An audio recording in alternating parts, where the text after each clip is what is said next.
All right, so can you imagine, right? This is just a beautiful thing. Is that when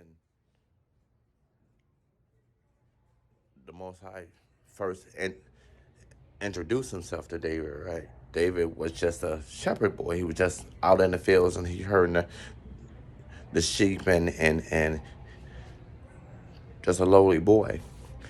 And to try to speak to David through his earthly eyes, because all of us, there's a spiritual man and then there's an earthly physical being, right? And trying to translate to him of what he was to become. And just to imagine what David may have thought or considered when these things was being revealed through him, regardless of what level of faith David may have had, that he was going to be a great and mighty king, that he's going to be a great warrior, and he's going to do all of these things. Or what came to mind when this came to me was Jeremiah.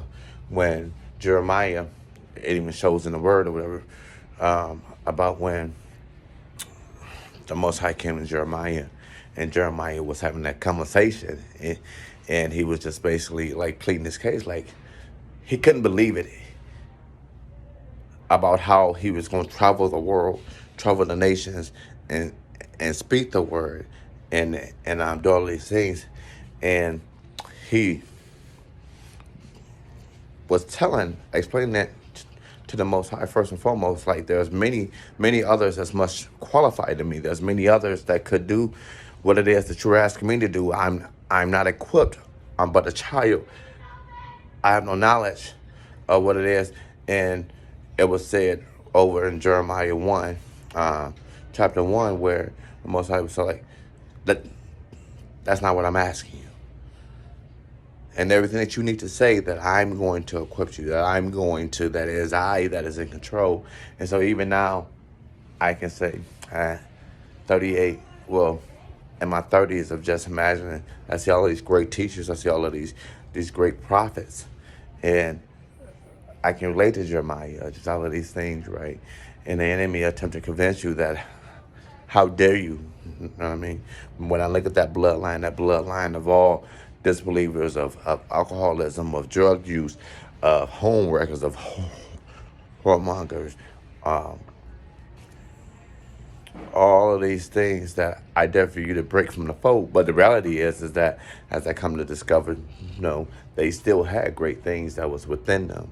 You see, so not all of it was bad, but I say that, or I speak to that, because in today's society where we judge ourselves based off of, or our capabilities or abilities based off of what other people say or what other people think, or just how we look when it compares to, we're more concerned about what other people thoughts or think or assume about us, when it's the Most High that matters the most. And so when you set out to do whatever it is that you do, just trust and believe that all things are possible, that we must not limit the spirit. We cannot limit the power of God within our lives. Speaking to myself as well. So when I deliver this message, I'm speaking to myself as well, that we have to get out of this mindset of limiting the Most High. He who created all that surrounds us. And so if it's been foretold and it has been shown within our lives, that we must believe and align with the purpose. As I say all the time, that we came into this thing great, and it's up to us as we align our will and our way to our purpose, if it makes sense or not. If we align ourselves to our purpose, that everything else is going to fall into place. You come from a great bloodline of believers, great bloodline of warriors, of kings, of queens. And so we must believe, and believe to the point to where we take action to align ourselves with our purpose, with our plan, and with what it is that we've been called to do. Until next time, God bless.